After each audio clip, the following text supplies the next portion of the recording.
Hello दोस्तों, जय Hind, very good evening. कैसे हैं आप लोग? अच्छे हैं? आई होप आप लोग अच्छे हैं, अच्छा कर रहे हैं। आज हम आपके आपके लिए एक बहुत इंपॉर्टेंट न्यूज़ है, उसको लेकर आए हैं।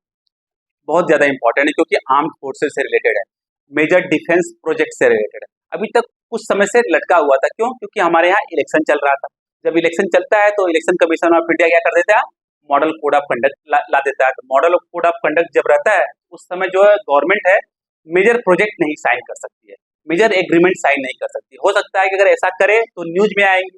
तो न्यूज में आने के कारण क्या हो सकता है? पब्लिक को इन्फ्लुएंस कर सकते हैं, पब्लिक उनको वोट दे देगी। इसी कारण जो होता है, इलेक्शन को फ्री और फेयर कराने के लिए model code of conduct election commission of India लाता है। अब इलेक्शन खत्म हो गया, कल रिजल्ट आ जाएंगे, जो जिस जिस पार्टी को जीतना होगा वो जीतेगा। परंतु क्या होगा, कम से कम जो जीतने के बाद पार्टी होगी वो क्या करेगी? गवर्नमेंट फॉर्म करने के बाद प्रपोजल पे साइन तो करेगी। अब उसके बाद क्या होगा? इंडियन आर्मी, इंडियन नेवी और इंडियन एयरफोर्स की ताकत 10 गुना और बढ़ जाएगी। न्यूज क्या है वो देखते हैं। न्यूज है K9 वज्र से रिलेटेड, वज्र होइत्जर से रिलेटेड। ये है क्या? यह टैंक सेल्फ प्रोपेल्ड होइत्जर है, सेल्फ प्रोपेल्ड है। किसी की जरूरत नहीं है इसको धक्का देके स्टार्ट करने के लिए, अपने आप चल देगी। ओके, और ये टैंक है और दुनिया का सबसे खतरनाक टैंक है। दुनिया का सबसे खतरनाक टैंक है। क्यों खतरनाक टैंक है? क्योंकि इसको हर जगह टेस्ट किया गया, एक्सट्रीम वेदर में टेस्ट किया गया। आप समझिए, एक्सट्रीम टेम्परेचर, बहुत ज्यादा टेम्परेचर, उसमें भी टेस्ट किया गया। एकदम 100% एक्यूरेट खड़ा हुआ अपने उस पर मेजरमेंट पर। उसके बाद स्नो एरिया में किया गया टेस्ट, वहां पर एकदम काम किया। रेगिस्तान में किया गया टेस्ट, वहां पर भी काम किया।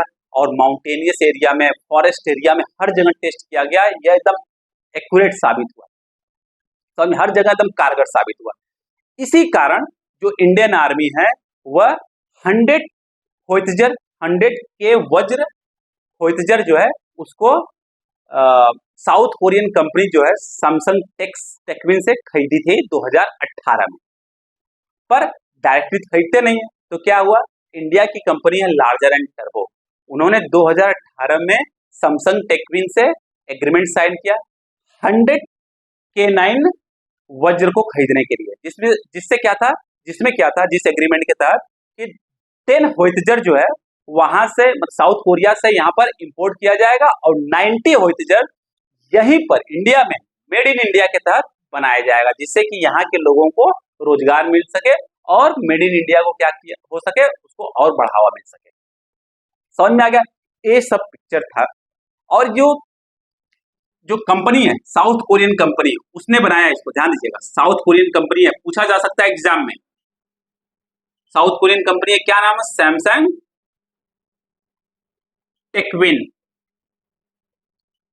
टेक्विन जो उन्होंने टैंक बनाया उसका नाम क्या है? K9 thunder. K9 थंडर इन्होंने बनाया। अब इसी का नाम चेंज करके क्या कर दिया गया? K9 वज्र। ये इंडिया के लिए बनाया गया है तो K9 वज्र कर दिया गया। इसकी खासियत यह 155 mm और 52 कैलिबर का इसका आर्टिलरी गन है और ग्रेट एलिवेशन तक, ग्रेट हाइट तक क्या कर सकती है? यह अपने सेल को क्या कर सकती है? थ्रो कर सकती है, दाग सकती है, फेंक सकती है। समझ में आ गया? और इसकी जो रेंज है वो कितना? 50 किलोमीटर तक रेंज है और 47 kg बम ले जा सकता है। आप समझ सकते हो, 50 kg, 50 किलोमीटर तक इसका रेंज हो और 47 किलोग्राम तक बम ले जा सकती है और 15 सेकेंड में 3 राउंड। आप समझ सकते हो, 15 सेकेंड में जो ये टैंक है, ये जो तोप है, 15 सेकेंड में 3 राउंड फायर कर देता है और 1 मिनट में 6 से 8 राउंड फायर कर सकता है। अगर जिस जगह पर 6 से 8 राउंड ये फायर करे, वो भी 47 kg बम का, आप समझो, थोड़ा विचार करो उस एरिया का क्या हाल होगा। खत्म हो जाएगा पूरा एरिया। ओके, जब ये स्टैंडिंग पोजीशन रहता है तो 6 to 8 राउंड फायर कर देता है। जब ये मूविंग पोजीशन पर रहता है तो उस समय 3 से 4 राउंड फायर कर देता है। तो आप समझ सकते हो। और इसके साथ एक खासियत इसकी क्या है कि जब ये फायर करता है, फायर करने के बाद राडार सिस्टम से बचने के लिए तुरंत अपने लोकेशन को चेंज कर लेता है, जिससे कि राडार इसको कैच न कर पाए।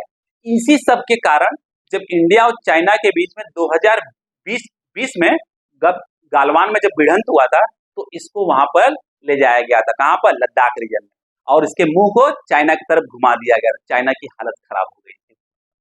ओके, आपको पता ही है, जब थोड़ा सा अच्छा विपन्स इंडियन आर्मी को मिल जाए, तो उसके बाद इंडियन आर्मी की जो ताकत है, हौसला, वो दुनिया के किसी भी आर्मी को हरा सकती है। ओके, समझ में आ गया, पक्का। और इसके साथ वो क्या है, अच्छाई क्या है, ये ऑटोमेटेड कंट्रोल सिस्टम है, अपने आप ही दुश्मन के जो ठिकाने हैं उसको क्या करेगा, चेक करेगा, उसको लॉक करेगा और फायर करके उसको डिस्ट्रॉय कर देगा और अपने लोकेशन को वहां से चेंज कर देगा। और अगर स्टैंडिंग पोजीशन पे है ये जो टैंक है, अगर स्टैंडिंग पोजीशन पे मान लो कि इधर दुश्मन है, इधर फायर किया, अचानक से दुश्मन इधर आया, तो बिना आप लोकेशन चेंज किए तुरंत टर्न करके वहीं पर टर्न कर लेगा, जीरो रेडियस डिग्री पर ही वह अपने आप को टर्न करके वहां फायर कर देगा, वहां डिस्ट्रॉय कर देगा। इतना खतरनाक है, इसीलिए इसको क्या बनाता है, दुनिया का सबसे खतरनाक tank, one of the best tank बनाता है इसको। इसलिए इंडियन आर्मी और इसको प्रोक्योर करना चाहती है, क्योंकि पता नहीं कि कब हमारा जो युद्ध है वह चाइना से हो सके, क्योंकि पाकिस्तान हमारा एनिमी नहीं है, पाकिस्तान तो खत्म है, उसको खाने के पैसे नहीं है, कुछ भी नहीं है। हमारा जो सबसे मेन एनिमी है, जो सबसे मेन दुश्मन है, वो कौन है, चाइना है। चाइना जो है बहुत ज्यादा वेपन बना रहा है, बहुत ज्यादा शस्त्र बना रहा है, तो हमको भी बनाना पड़ेगा, और हम लोग बना भी रहे हैं, बहुत ज्यादा बना रहे हैं और बहुत ज्यादा प्रोक्योर कर रहे हैं, मेड इन इंडिया के तहत बहुत ज्यादा बना भी रहे हैं और बाहर से भी हम लोग इंपोर्ट कर रहे हैं। समझ में आ गया, क्योंकि आप इस जमाने में अगर आपको युद्ध जीतना है तो आपके पास आर्म्स एंड वेपन्स एकदम मॉडर्न आर्म्स एंड वेपन्स होने चाहिए, जो कि इंडियन आर्मी, इंडियन नेवी और इंडियन एयरफोर्स कर रही है और अपने पावर को बढ़ा रही है। यह था न्यूज, हम आपके साथ शेयर करना चाहते थे, इसीलिए आए। जाने से पहले अगर आपको पसंद आए तो प्लीज इसको लाइक शेयर सब्सक्राइब जरूर करिएगा और बेल आइकन दबाना बिल्कुल मत भूलिएगा, नहीं तो आप क्या करेंगे, ऐसे इंटरेस्टिंग वीडियो मिस कर देंगे। बाय बाय, पढ़ते रहिएगा।